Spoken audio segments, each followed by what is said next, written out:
licenciada Luisa Delgadillo, como siempre brillando. Ella se ha tirado todos los brillos de Tutankamón. Está lindísima, guapísima, mi querida Luisa. Lindísima, Melisita, lindo día.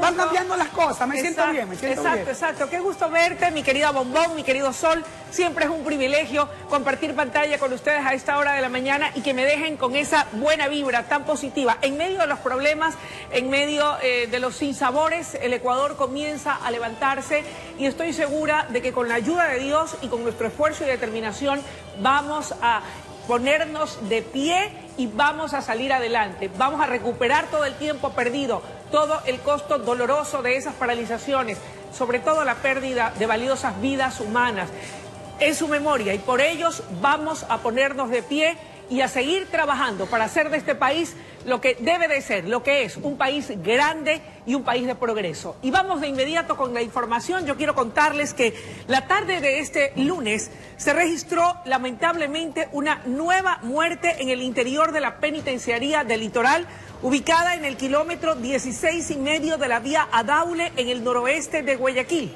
Se trata del reo José Naula Cadena, de 22 años de edad, quien fue encontrado colgando desde una soga en una de las celdas del pabellón 3 del mencionado centro carcelario.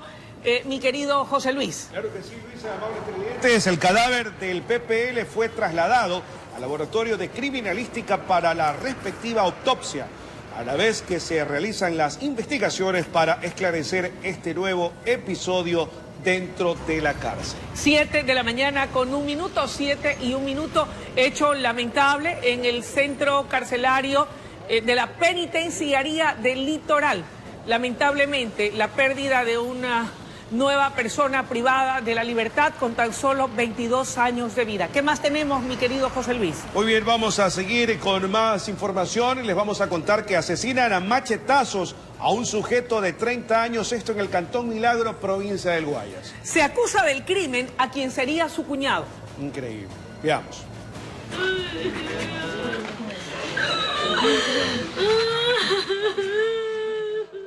Se desconoce qué habría motivado el crimen de Luis Alberto Salazar, de 30 años, pero la cruenta forma en que fue asesinado sorprendió a todos. El joven recibió varios machetazos propinados por su cuñado, un hecho que ocurrió en el Cantón Milagro, provincia del Guayas.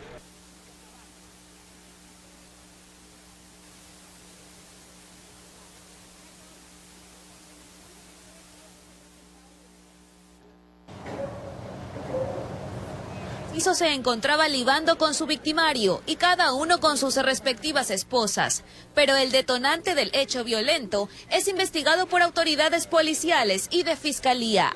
Estamos levantando en este momento todos los indicios, vestigios que hay aquí en la escena de este crimen para la formulación de cargos respectivas, pues, y las investigaciones pertinentes. El responsable del crimen fue capturado por el populacho, pues después de cometer el asesinato, causó daños en el carro de una vecina y arrojó el machete una cuadra más adelante.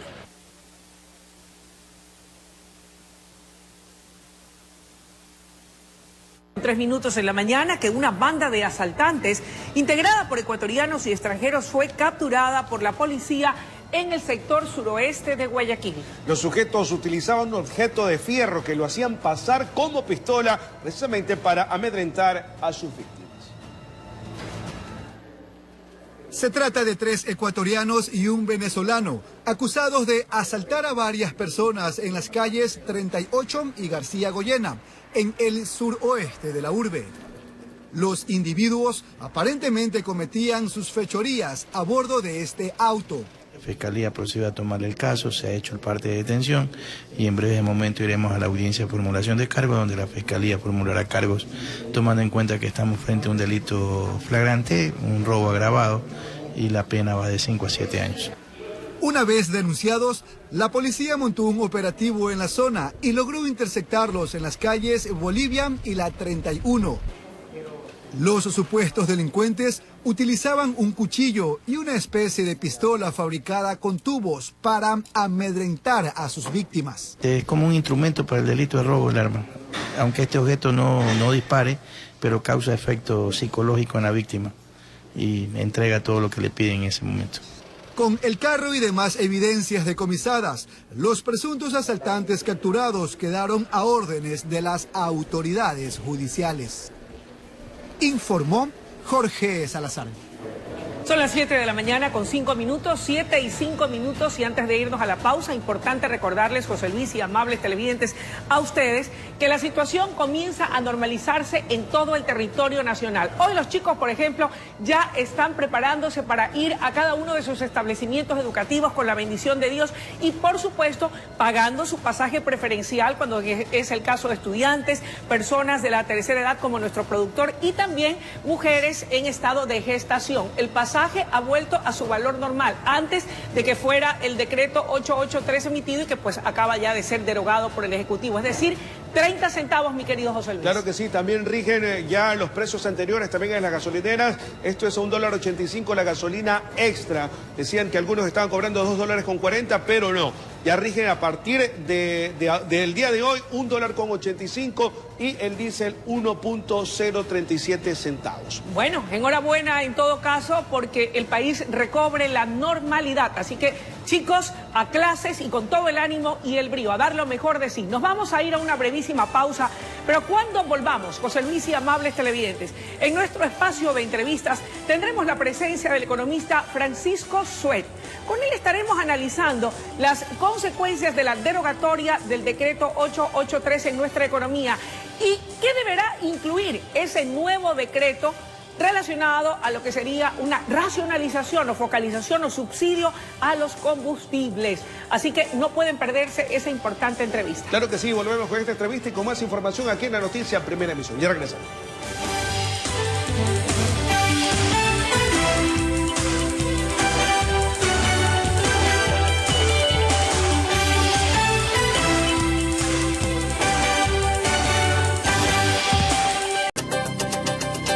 Amigos televidentes, el presidente de la República, Lenín Moreno, derogó el decreto 883 que eliminaba el subsidio a los combustibles. ¿Cuáles serán los primeros efectos? Es lo que le preguntamos a nuestro invitado de este día, el economista Francisco Suet, decano de la Facultad de Economía de la UES y exministro de Finanzas. Gracias por acompañarnos. Buenos días y bienvenido. ¿Cuáles serán los efectos y las primeras consecuencias de la derogatoria del decreto 883? ¿Acaso hemos entrado en un retroceso? Sí, hemos retrocedido y es una lástima lo que ha ocurrido. Primero porque la medida se tomó no como consecuencia de un pedido del Fondo Monetario, sino como una necesidad de la economía ecuatoriana, no solamente del gobierno, sino de la economía en general, porque este subsidio representa una carga bastante pesada y regresiva, porque favorece a quienes más consumen combustible, y quienes más consumen combustible son quienes más ingresos tienen. Primero. Segundo, ha costado probablemente en exceso de $2.000 millones. La economía tenía una tasa negativa de crecimiento antes de, ahora con una pérdida adicional de esta magnitud, el problema se vuelve más apremiante y eso naturalmente afecta la creación del empleo, ¿no? Porque si no hay inversión, si la inversión se ha destruido o la han destruido, pues los costos a incurrirse son costos de producción, llamemos así, innecesaria. No se añade, simplemente se trata de recuperar. Yo lo escucho y ya no sé qué pensar o qué creer, porque en la noche del diálogo por la paz, el dirigente indígena Leonidas Issa decía todo lo contrario. Decía que al eliminar estos subsidios se podía, a través de otras vías, recuperar y tener recursos frescos para el Estado ecuatoriano y que eso en nada iba a afectar el déficit fiscal. ¿Identificó las otras vías? Dio algunas ideas o sugerencias, como por ejemplo si la memoria no me falla, dijo algo relacionado con el tema de algún tipo de acuerdos, convenios o impuestos a las telefónicas celulares, por citar un caso. Me parece que de una u otra manera dejó entrever que por allí no era la salida, que la calentura no estaba en las sábanas, no utilizó esos términos precisamente, pero dijo que había otros mecanismos. A ver, es que es fácil decir otros mecanismos, hágalo de otra manera, pero sin que lo que se proponga pues o sea viable o sea práctico. El caso de las telefónicas no es negocio ni debe de ser negocio del Estado el estarle sacando dinero a las telefónicas, sino el asegurarse que los usuarios tengamos el mejor servicio posible en competencia abierta a los precios más convenientes para nosotros, porque este es un tema de los ciudadanos, no es un tema de ganancias para el Estado. Es así de simple. Bien, ahora, dígame algo, la dolarización como tal, y eso también lo dijo el señor Issa, no está en riesgo. ¿Es verdad que no corre riesgo la dolarización? Lo opuesto fue el testimonio que dijera el ministro de Finanzas, que dijo que el hecho de que el combustible subsidiado se vaya por las fronteras vía contrabando era desangrar la dolarización. Bueno, es desangrar la economía. La dolarización es un sistema de pagos, es un régimen monetario que se ha establecido. La dolarización no necesita protectores. Los protectores somos cada uno de nosotros, felizmente, que actuando con tranquilidad tomamos las decisiones económicas respecto a lo que tenemos en el bolsillo. Ahora, como está el panorama, derogado el decreto 883 y trabajándose en el nuevo decreto que, según han dicho, debe incluir una política de subsidios que permita focalizarlo, racionalizarlo adecuadamente para que vaya verdaderamente a beneficiar a los más desposeídos y no favorezca a las mafias y a los contrabandos. Luisa, hace 30 años están hablando de eso y no es práctico, porque no es la forma de hacerlo. La única manera de hacerlo, si se lo quisiese hacer, sería indirectamente. ¿Cómo? Asumamos que Petroecuador no tiene nada que ver con esto, más allá de que Petroecuador sigue siendo afectada en la medida en que esos recursos no regresan a Petroecuador, porque Petroecuador es el que escribe los cheques para comprar la gasolina y el diésel y el gas en el exterior, y de cada dólar que se vende recupera 54 centavos. Bien. O sea que para Petroecuador es un negocio ruinoso en el que los ecuatorianos nos gastamos una tercera parte de todos los ingresos petroleros, ¿ya?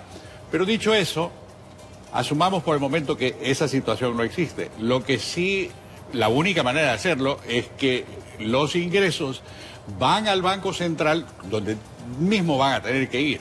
¿A qué cuentas? A las cuentas de todos aquellos entes gubernamentales, ministerios, etcétera, que perdieron recursos cuando el señor Correa se llevó 10.000 millones de dólares del Banco Central y dejaron programas de inversión inconclusos.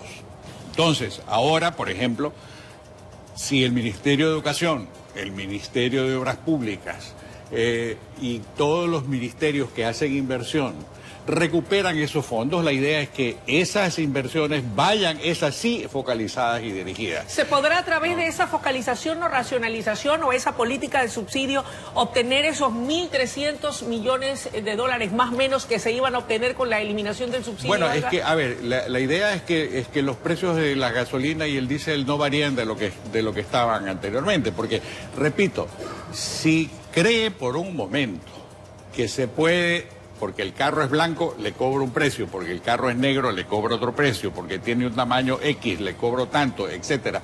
Vamos a seguir con la misma clase de economía distorsionada, improductiva, incapaz de generar empleo que tenemos. Ok, si no es mediante esta vía, ¿qué otros mecanismos, y usted fue ministro de Finanzas, tiene el actual gobierno a través del secretario de esa cartera de Estado para poder obtener recursos y poder disminuir el alto déficit fiscal que tiene el Ecuador? Bueno, primero, lo que acabamos de hablar. Bien. Yo creo que esos 1.300 millones tienen posibilidades de mantenerse, habida cuenta de que yo creo que existe una aceptación, digamos así, en una masa crítica de opinión que acepta esos precios y que podría aceptar adicionalmente un mecanismo como el que yo le estoy planteando. Aparte de eso, otra tara fiscal reside en las empresas públicas. Entonces, las empresas públicas, lo que tiene que hacer el Estado es monetizar esos activos. ¿Qué quiero decir con esto? Se puede delegar la administración, se puede hacer concesión o se puede vender, dependiendo de cuál sea la situación, en condiciones de transparencia y en condiciones competitivas, de suerte tal que el Estado recupere esos activos, los monetice y, es más, en las ventas pueda tener ingresos de impuestos. Ahora, economista Suet, ¿qué va a pasar y cómo queda nuestra relación con el Fondo Monetario Internacional luego de que se anuncia una medida de eliminación de subsidios y luego se da marcha atrás? ¿Seguiremos siendo beneficiarios de futuros desembolsos o eso estará por verse? No, yo creo que ese es el menor de los problemas, porque es evidente que ha habido una conmoción grave dentro del país. Que pudo costarle hasta su orden constitucional. Así es, y que está asociado con esta circunstancia del Fondo Monetario. Eso lo que llama la atención es sobre la necesidad de replantear ese acuerdo, y un ministro de Finanzas que sabe su oficio lo puede hacer. ¿Cree que debió, antes de emitirse ese decreto que ahora ha sido derogado, no sé, socializárselo de mejor manera, hacer un mejor planteamiento? ¿Hubo errores? Fue muy mal hecho. Es el ejemplo de cómo no hacer las cosas. ¿Cómo debió hacerse? Porque, primero porque se tenía que tener una idea de conjunto. En otras palabras, si yo hago este ajuste por un lado, ¿qué compensaciones hago por el otro lado? Que se pueden anunciar el mismo momento, de suerte tal que el golpe, entre comillas, sea más suave. Primera cosa. Segundo, que se tiene que tener toda una planificación estratégica de resistencia y de aguante en caso de que haya disturbios. ¿Cómo se controlan los disturbios? ¿Qué áreas son aquellas que son sensibles a la destrucción, a la obstrucción, etcétera? ¿Cómo defiendo el deseo de la gran mayoría de los ecuatorianos de seguir produciendo y seguir trabajando? Esas cosas no existieron para nada. ¿Cuánto tiempo nos tomará recuperarnos? ¿Recuperar qué cosa? Todo lo que hemos perdido. Bueno, espero que se lo pueda recuperar en unos 18 o 24 meses. Economista, lamentablemente el tiempo es nuestro peor enemigo en televisión, pero creo que hemos sacado aquello medular y lo más importante. Le sacamos agua a la piedra. Así es. Gracias por haber estado con nosotros. Amables televidentes, hemos escuchado los criterios del economista Francisco Suet, exministro de Finanzas, resumiendo en pocas palabras un análisis de la situación económica actual, de los efectos de la derogatoria del decreto 883 y de cuáles son las otras alternativas para poder reducir el déficit fiscal. Momento de una breve pausa y enseguida regresamos con mucho más desde la noticia Primera Emisión.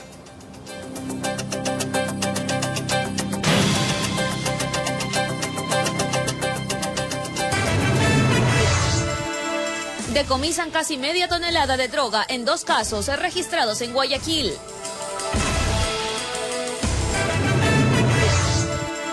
Delincuentes se roban en un local de computadoras en el centro de la urbe porteña. Tras una persecución y cruce de balas, la policía logró capturarlos.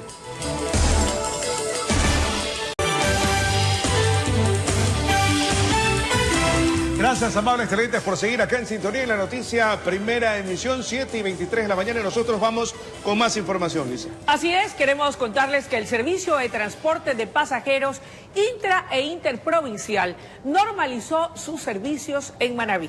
Hubo malestar en algunos usuarios al constatar que se mantuvo el aumento del precio del pasaje. En esta provincia, los distribuidores de combustible aseguran que solo pudieron abastecerse de gasolina súper.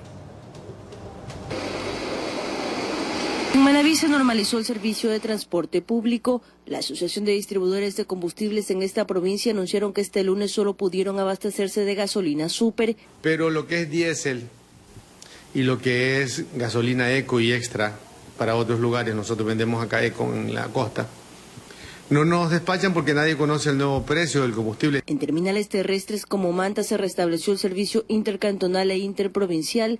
Transportistas aseguran que pese a que las vías están habilitadas, se mantuvo la incertidumbre de los usuarios. Totalmente no hay nada. $3 dice Puerto Viejo aquí. Y se van $10, son $20, se va a la vuelta.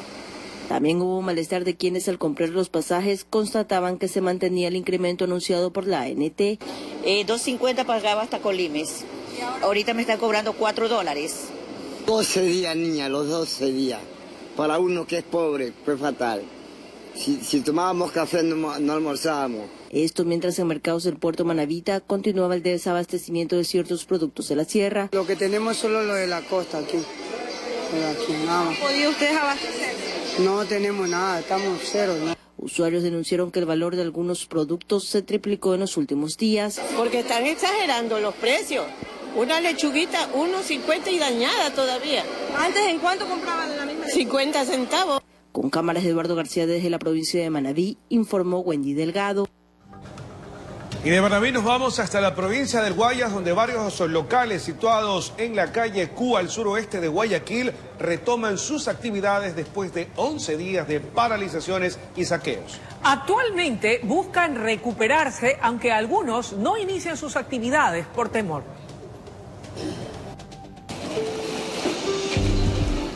Llegaron desde el cantón Salitre luego de varios días sin laborar. No estamos trabajando nosotros normalmente, estábamos temorizados, estábamos al principio. Arribaron hasta la calle Q, donde procedieron a abastecer de arroz a los diversos locales de la zona, en el suroeste de Guayaquil. Si recién hemos venido hoy a trabajar, de verdad, hoy día recién no estamos. ¿Qué tiempo estuvieron sin visitar el suburbio? Más de una semana, usted sabe por el saqueo que había, todo esto. Propietarios de varios negocios están reaperturando la atención de a poco. Otros prefieren esperar hasta que exista mayor seguridad de que la situación no se repetirá. Todavía faltan algunos, no mayormente los que no están aperturados son los que sufrieron con saqueo, pero mayormente los demás sí, igualmente el mercado, la principal, todo lo que es la que han estado habilitados mayormente en su totalidad. Algunos todavía no han logrado eliminar por completo la huella de los desmanes, de los saqueos que amenazaron con acabar con la actividad comercial de la zona. Sí, con el miedo que hay de esto de saqueo, porque viene de fondo y dice que va a haber saqueo, entonces cierran los negocios. Ahora solo se espera que la situación continúe mejorando y que de aquel 3 de octubre solo queden los malos recuerdos de lo que nunca se debe repetir. Después de los días había bastante temor, de hecho cerraban temprano, hasta después del mediodía ya no se veía mucha actividad comercial. Informó José Morales. Y las paralizaciones afectaron a las exportaciones a nivel nacional. Productos que representan los principales rubros de ingreso no petroleros disminuyeron sus envíos. Adriana Peralta nos amplía la información. Fueron 11 días donde las actividades de distintos sectores de la economía se tornaron irregulares debido al paro nacional y las exportaciones también se vieron perjudicadas. Sergio Murillo, presidente de la Asociación de Terminales Portuarios Privados del Ecuador, habla de una afectación del 10 al 12% en volúmenes de exportación. Si bien en banano podemos hablar de un 10-12%, en flores son cifras cercanas al 80-90% que se dejó de exportar y que su recuperación no va a ser inmediata, precisamente porque el tema logístico, el barco no espera, el barco es inmune a lo que pueda pasar en cualquier país. Aproximadamente 8.000 contenedores de exportación salen del país semanalmente y desde Guayaquil sale la mayor cantidad de dichos contenedores. Por tanto, con las paralizaciones se generan grandes pérdidas económicas. Es decir, si no se cumplió algo en la semana pasada, eso no se recupera en la siguiente semana, no necesariamente. En el 99% de los casos no lo va a recuperar. Las cifras de pérdidas están más dirigidas hacia los sectores que nosotros servimos. Es decir, banano, cacao, camarón, todo el comercio exterior. Murillo explica que para unir esfuerzos y retomar el desarrollo normal de actividades productivas, se han reunido con el vicepresidente Otto Sonnenholzner. El primer objetivo era tener paz y lo estamos viendo. Si bien la operación se disminuyó en la parte portuaria la semana pasada y los días anteriores, hoy es una tranquilidad que podemos decirla frágil, pero estamos tranquilos. Estamos operando como se venía operando antes del 3 de octubre. Informó Adriana Peralta. Y ahora queremos informarles que en Cuenca, en medio de la recobrada tranquilidad que se realizó la marcha convocada por la Prefectura de la SUAY para agradecer a la comunidad el apoyo al sector campesino e indígena. La manifestación fue liderada por el prefecto Yacu Pérez y contó con la participación de diversos gremios. Luego de 12 días de paralización y manifestaciones continuas en contra de las medidas económicas, la capital Azuaya volvió a su ritmo normal.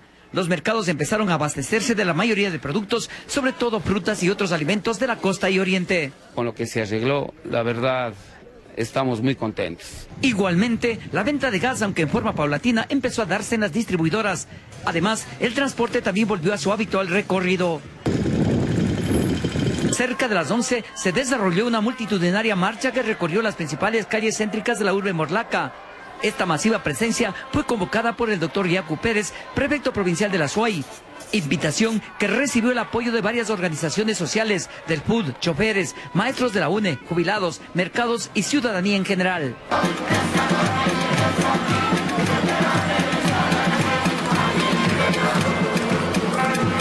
La presencia masiva en esta marcha significó para los campesinos e indígenas el mensaje, más que de victoria en su lucha por la derogatoria del artículo 883, un aviso de que seguirán atentos a los diálogos de la Comisión Gobierno Indígenas. Hasta estar el Ecuador libres y 1000 veces libres cuando caminemos por el camino de la verdad y la libertad. ¡Que viva nuestros hermanos en nuestros corazones! Los otros miles de participantes fue para agradecer a los protagonistas principales de la jornada de protesta que se dio en el país. A esto se unieron los estudiantes universitarios, cuyo mensaje fue de apoyo al pueblo, pero sin banderas políticas. De la Universidad de Cuenca queremos agradecerles y queremos dar el apoyo a la lucha del pueblo, sin banderas políticas. La manifestación terminó en los bajos de la gobernación ante la prudente mirada de los miembros de la policía.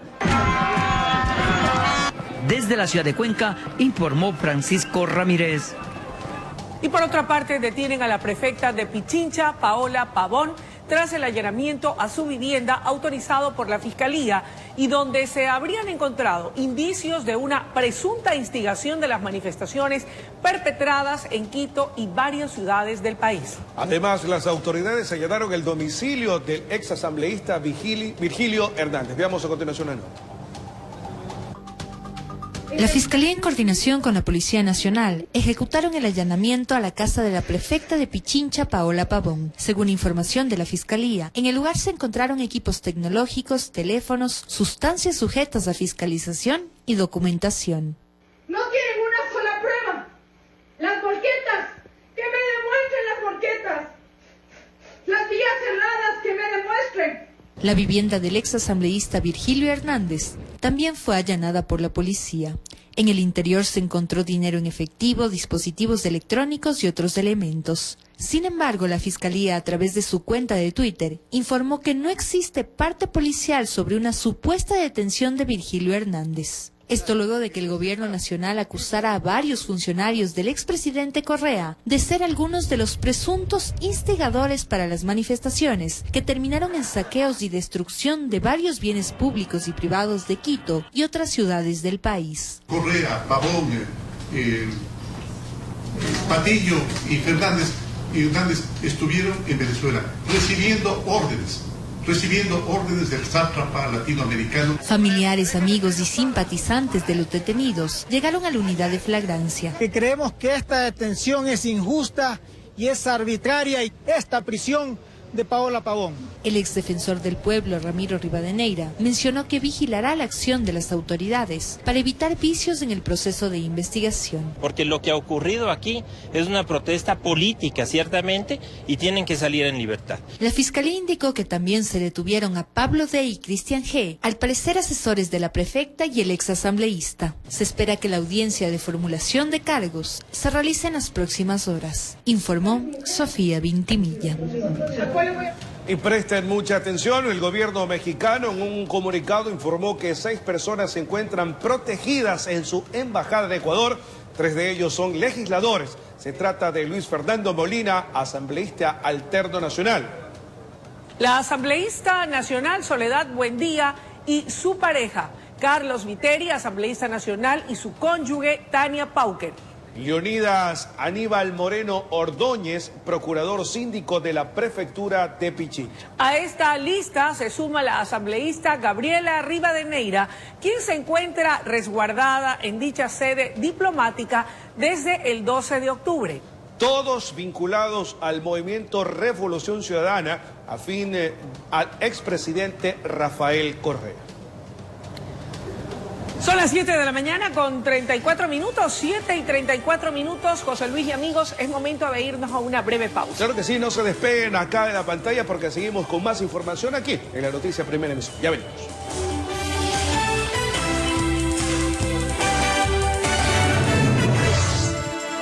Delincuentes se roban en un local de computadoras en el centro de la urbe porteña. Tras una persecución y cruce de balas, la policía logró capturarlos.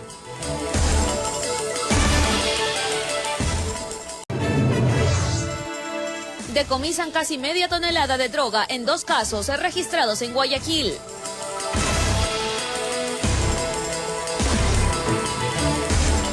Muy bien, retornamos 7:38 de la mañana, amables televidentes, aquí en la Noticia Primera Emisión, y ya es momento de salir de estudios, mi querida Luisa. Claro que sí, como cada mañana tenemos un enlace con Jorge Salazar para que nos diga dónde se encuentra y qué nos reporta a esta hora de la mañana. Mi querido Jorge, buenos días, el país te escucha.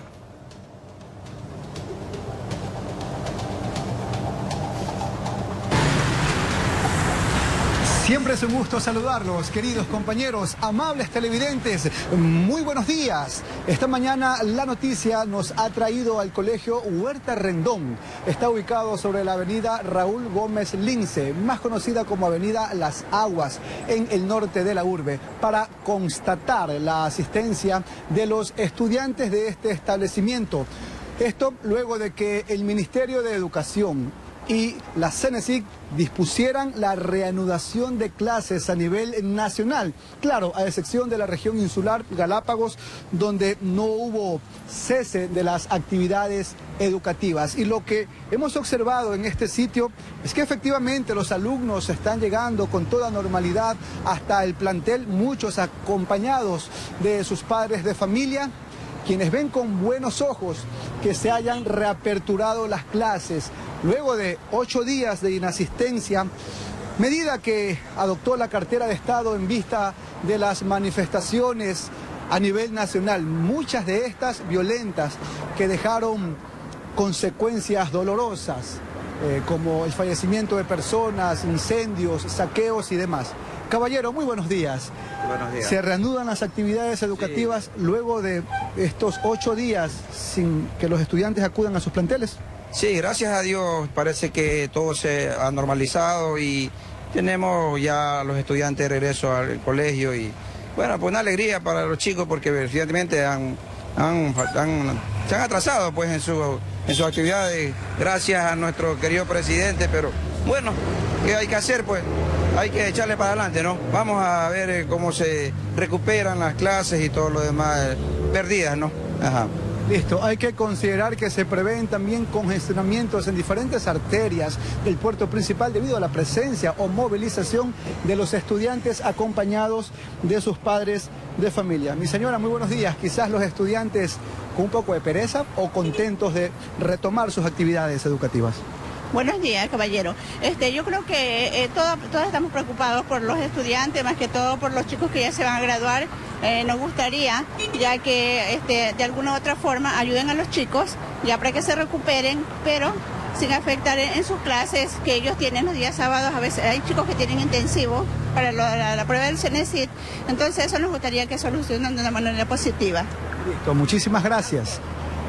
La ministra de Educación informó que hoy, martes 15 de octubre, se emitirá un comunicado en el que se detallará cómo se van a recuperar estos 8 días de clases. Lo más probable, dijo la funcionaria, es que se tengan que alargar los quinquimestres unos días más. es decir, durante los primeros días de febrero. Es entonces el ambiente acá en la avenida Las Aguas, norte de Guayaquil, con la asistencia de cientos de estudiantes del Colegio Huerta Rendón, todos sin ningún tipo de contratiempos. Finalizamos con esto, Martín, también existe una buena actitud, están contentos los usuarios de buses urbanos que llegan hasta este punto, donde a propósito permanece un agente de la Autoridad de Tránsito Municipal. Todo esto, buenos días caballero, todo esto en vista de que ya los buses urbanos están cobrando 30 centavos el pasaje. Luego de la publicación de un boletín por parte del gerente general de la ATM, abogado Andrés Roche, donde se dispuso que se retome el costo de pasaje anterior, que es 30 centavos y ya no 40 centavos. Es el ambiente por acá en torno a la parte educativa y también de la transportación pública acá en la Perla del Pacífico. Ustedes continúan, compañeros, con más información desde estudio. Fuerte abrazo y buenos días. Muchísimas gracias, Jorge. Gracias por tu información. El reporte a propósito de la reanudación de clases. Ya se ve mucho movimiento en la ciudad de Guayaquil y reiterar que está el pasaje a 30 centavos en normal y para los estudiantes obviamente está a 15, ¿no? Claro que sí. En todo caso les deseamos lo mejor. Buenas vibras para que cada uno de los estudiantes den lo mejor de sí. Y ahora quiero contarles que delincuentes roban en un local de computadoras. Esto en pleno centro de Guayaquil. Mientras intentaban huir, los antisociales dispararon a los uniformados, quienes repelieron el ataque y lograron su captura. Un menor de edad que pasaba por el lugar lamentablemente resultó herido.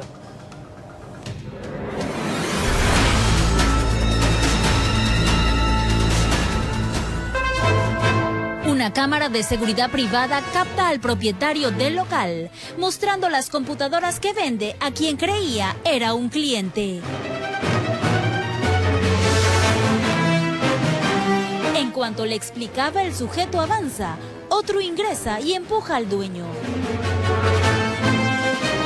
Los dos los amenazaron con armas y uno más entra, mientras los que trabajan en el local fueron llevados hasta el baño para sustraerles todas sus pertenencias.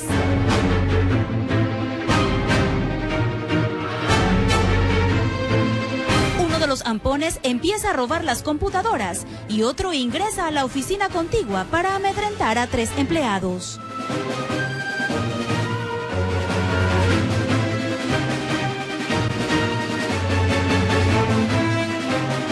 A ellos también los metieron en el baño y los encerraron a todos. Cierran la puerta del baño y ellos sacan un cordel y con ese cordel ajustan la chapa del baño, la amarran a una escalera para que nosotros no pudiésemos salir. El accionar delictivo duró aproximadamente 9 minutos. Le escribí a un amigo que en ese momento nos estaban atracando y que llamara inmediatamente a la policía y en efecto él así lo hizo.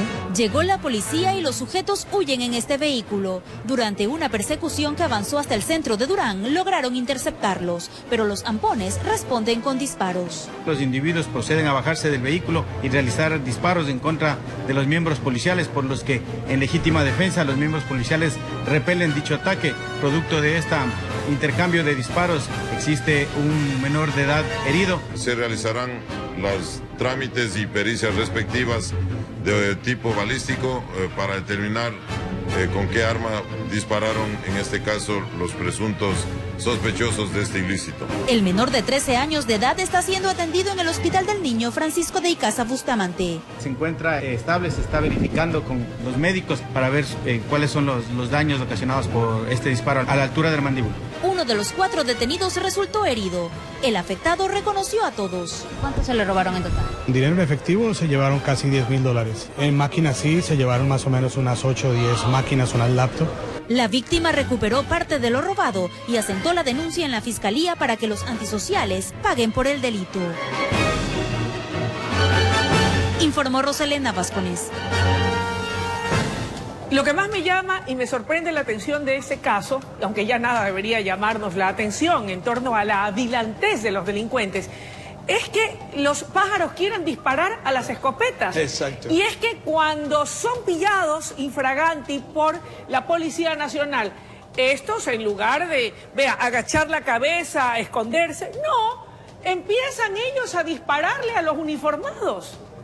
Exacto. Increíble. Es una cosa impresionante, ¿no? Claro. Cuando debería ser todo lo contrario. Así es. Es una situación que está viendo bien por la Policía Nacional también, Así que es. en estos días ha hecho un trabajo extraordinario. Bárbaro, bárbaro. Se y ha acá pasado. han complementado aquello, y bien por la captura de estos antisociales que pululan, ¿no?, por el centro de la ciudad de Guayaquil, en este local, en este robo de computadoras.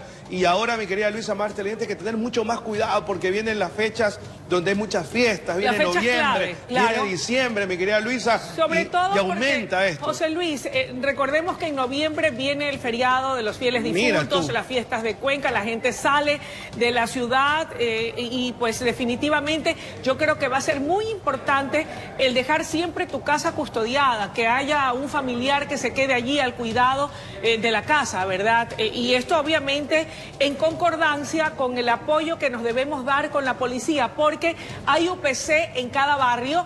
Entonces, si usted va a viajar y se prepara para viajar, o simplemente no va a viajar, tiene algún compromiso, acérquese hasta el UPC, comuníquelo a la policía de su barrio, de su sector, para que vea, le ayuden a precautelar, en este caso, su vivienda y sus bienes. Claro que sí, aquí podemos observar, mientras tanto, yo creo que ya tenían identificado todo, ¿no? Prácticamente hacen un análisis exhaustivo, poco a poco uno Ellos va hacen ingresando. inteligencia Claro, una también, inteligencia, claro. en vez de hacer inteligencia policial militar, hacen una inteligencia delincuencial. Eso, exacto. exactamente, Entonces, por llamarlo con propiedad. claro que sí, pero afortunadamente estos pillos malandrines fueron capturados y tendrán que pagar por haber cometido esa acción, ¿no? Vamos a cambiar de tema para contarles, José Luis y amables televidentes, que 10 personas murieron en un incendio registrado en una clínica de rehabilitación clandestina en el sur de Guayaquil. Familiares de las víctimas piden que se investigue este caso en el que hay 2 detenidos. No había respuesta ante lo ocurrido. 10 fallecidos al interior de un inmueble que, según los vecinos del lugar, se trataba de una clínica clandestina de rehabilitación. 2 de los occisos eran moradores de la zona e ingresaron al establecimiento para encontrar solución a su problema de adicción. Bueno, ella venía con un problema de adicción ya desde hace mucho tiempo, pero él decidió dar un cambio en su vida y decidió encerrarse, pensando que era lo mejor para él. 10 personas muertas y no se pudo abrir la puerta, habían 2 puertas, una a la entrada y una a la salida, a la entradita y una más adelante. No se abrió y lastimosamente ya, cuando se pudo abrir ya era demasiado tarde. Un incendio es lo que sorprendió a los pacientes durante el fin de semana en la cooperativa Proletarios con Tierra en el Guasmo, al sur de Guayaquil. De este hecho, 2 personas están detenidas para investigaciones. Ya existen 2 aprendidos que fueron encontrados en la madrugada y 10 personas quienes fallecieron. De las cuales 4 al momento se encuentran no identificados. Sin embargo, familiares de demás pacientes no encuentran consuelo. Aseguran que un descuido en el sitio originó todo. Es una cosa que no había agua, En todo caso, es lamentable lo que ocurrió con su familiar. ¿Deberían de cerrar? Que lo cierren, porque no es la primera vez, señores. Es la segunda vez que pasa esto. Son 10 chicos que mueren, ya más antes han muerto 2. Esperan que las autoridades tengan resultados lo antes posible, informó Julio César Saona. Qué lástima este tema del funcionamiento de clínicas clandestinas de rehabilitación, entre comillas, en donde desafortunadamente en esta oportunidad una vez más se pierden vidas valiosas, gente que va en búsqueda de ayuda, de poder rehabilitarse, de poder dejar el mundo oscuro de las drogas, y lamentablemente lo que han encontrado es la muerte, José Luis. Y lamentablemente no es la primera vez que se registra este tipo de situaciones, ¿no? Ya se ha registrado mucho inclusive, y de esta misma manera, de esta misma forma, de incendios, ¿no? Algunos, digo, por experiencias de gente que ha dicho, o por dichos de gente que ha estado inmiscuida en este tipo de situaciones. Algunos de los internos, por llamarlo de esa manera, o de los que se encuentran dentro del centro de rehabilitaciones, comienzan a incendiar entre ellos mismos los colchones y todos para llamar la atención, y eso se propaga y lamentablemente se hace un pandemonio, y muchos han intentado salir, mi querida Luisa. Pero están encerrados con candado y no hay ningún responsable de la clínica, entre comillas. Exacto. Ahora, ¿cómo es que siguen funcionando de manera clandestina? Ya se clausuró En el episodio anterior se dijo que ya no iban a funcionar, que iban a quedar clausuradas todas aquellas clínicas clandestinas, pero vemos que lamentablemente la historia se repite con pérdidas de vidas valiosas. Vamos a cambiar de tema, José Luis. Claro que sí, y ahora les vamos a contar que casi media tonelada de droga fue decomisada por la Policía Antinarcóticos en 2 casos registrados en la ciudad de Guayaquil. Se pretendía trasladar al mercado internacional 4 millones de dosis de cocaína a través de 2 contenedores en el puerto marítimo y que por el oportuno trabajo policial se pudo evitar.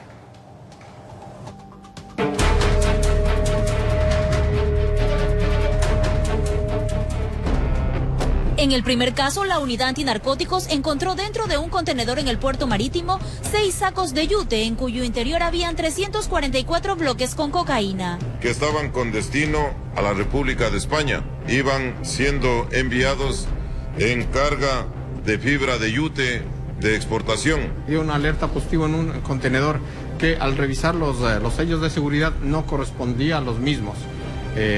Obviamente eran adulterados, por lo cual se realizó la inspección interna dentro del contenedor y se pudo encontrar 6 sacos de yute en cuyo interior existía 344 bultos o paquetes, los cuales contenían una sustancia blanquecina que, sometida a la prueba de campo, se determinó que era cocaína. En la inspección de otro contenedor se encontraron 75 paquetes con 78 kilos de cocaína. Carga que salía con destino a Panamá en tránsito a Grecia, que estaban camuflados en cajas de exportación de banano. De igual manera, los sellos de seguridad eran adulterados. Al realizar la inspección del mismo se encontró 75 paquetes, los cuales obviamente sometida a la prueba de campo dio positivo para cocaína. En los 2 casos no existen detenidos, pero permitieron la aprehensión de 419 paquetes conteniendo un peso de 458 kilos de cocaína. De esta forma se evitó la comercialización de 4 millones de dosis de droga en los países de consumo. El alcaloide está valorado en $22 millones en el mercado internacional.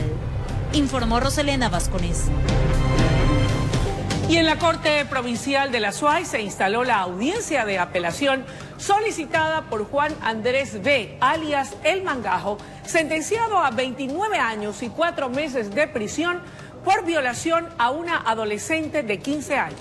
Fiscalía demostró su responsabilidad en el delito con 108 pruebas, por lo que la Corte ratificó la sentencia impuesta. Veamos. Luego de sortear varios inconvenientes que se presentaron en la Sala Penal de la Corte Provincial de Justicia de la SUAY antes de la audiencia de apelación solicitada por Juan Andrés B., alias El Mangajo, ciudadano sentenciado a 29 años 4 meses por violación a una adolescente de 15 años, al fin esta se pudo desarrollar. Es una sentencia importante dentro de este caso, son 29 años 4 meses. La sala, luego de escuchar los argumentos de las partes, fundamentalmente del procesado, quien intentó rebatir la denuncia de la menor ofendida, resolvió desechar el recurso y ratificó la sentencia. Ha resuelto no aceptarse el recurso de apelación y ratificar la sentencia que el Tribunal de Garantías Penales había emitido en su momento oportuno. Esto es sancionándole al procesado conocido como Mangajo con una pena privativa de libertad de 29 años 4 meses y una reparación integral de $5.000 para la víctima.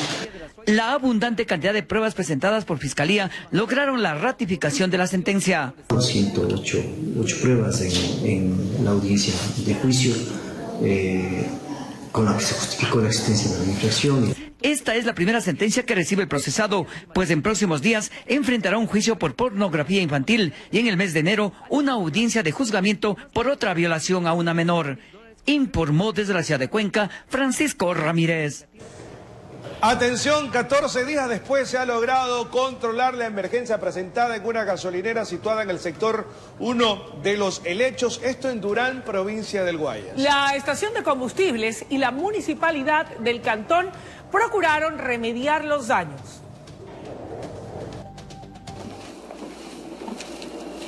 Al interior de tanques embalados procedieron a retirar los últimos escombros que fueron extraídos desde esta zanja situada en Los Helechos. La parte del ecosistema que tenemos aquí, de las aves, de los peces, todo eso ya han regresado. Lo que usted ve en los tanques de aquí son los últimos desechos que se están llevando. El derrame se produjo el pasado 1 de octubre. El combustible se empezó a salir por las alcantarillas de aguas servidas y llegó hasta la vía pública. Aparentemente un derrame de combustible. En su momento nosotros como estación de servicio aplicamos nuestro plan de contingencia con nuestro propio personal. El administrador de la estación de combustibles atendió a la prensa y dio detalles sobre la anomalía presentada. Pueda que sea en la conexión superior de la tubería que haya pasado algún percance. Vuelvo y le repito, se está analizando el tema para ver la parte técnica y un informe técnico basado. Desde el instante de la emergencia reportada, emprendieron acciones en conjunto con la municipalidad del cantón. En el canal habían peces muertos, las aves se habían ido, todo esto apestaba bastante a gasolina y a otros residuos también que salen de otras empresas. Aparte de las afectaciones al ecosistema, también se reportó menores de edad con malestares. Hubieron unos niños que tuvieron que llevarlos a Laurama González, pero ya los niños ya se encuentran bien. Eran 3 niños. Hoy aseguran que la situación fue superada y que solo se encuentran a la espera de concretar los documentos requeridos para reiniciar actividades. Efectivamente, entramos nosotros, procedimos a hacer un trabajo con químicos, precipitantes, dispersantes, para que nosotros podamos controlar esta situación.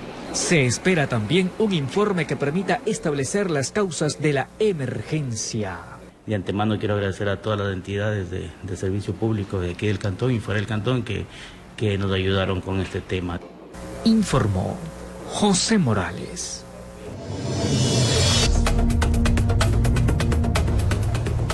Vamos con las 5 noticias más importantes de este día, martes 15 de octubre. Atención, por disposición del Ministerio de Educación, las clases se reanudan hoy martes.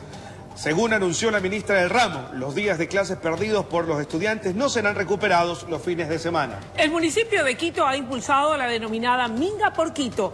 Varias instituciones municipales y ciudadanos se han convocado en diferentes puntos para limpiar la capital después de la devastación causada por 11 días de manifestaciones. Y detienen a la prefecta de Pichincha, Paola Pavón, tras el allanamiento de su vivienda autorizada por la Fiscalía y donde se habrían encontrado indicios de una presunta instigación de las manifestaciones, estas perpetradas en Quito y varias ciudades del país. Además, las autoridades allanaron el domicilio del ex asambleísta Virgilio Hernández. Casi media tonelada de droga fue decomisada por la Policía Antinarcóticos en 2 casos registrados en Guayaquil. Se pretendía trasladar al mercado internacional 4 millones de dosis de cocaína a través de 2 contenedores en el puerto marítimo y que por el oportuno trabajo policial pudo ser evitado.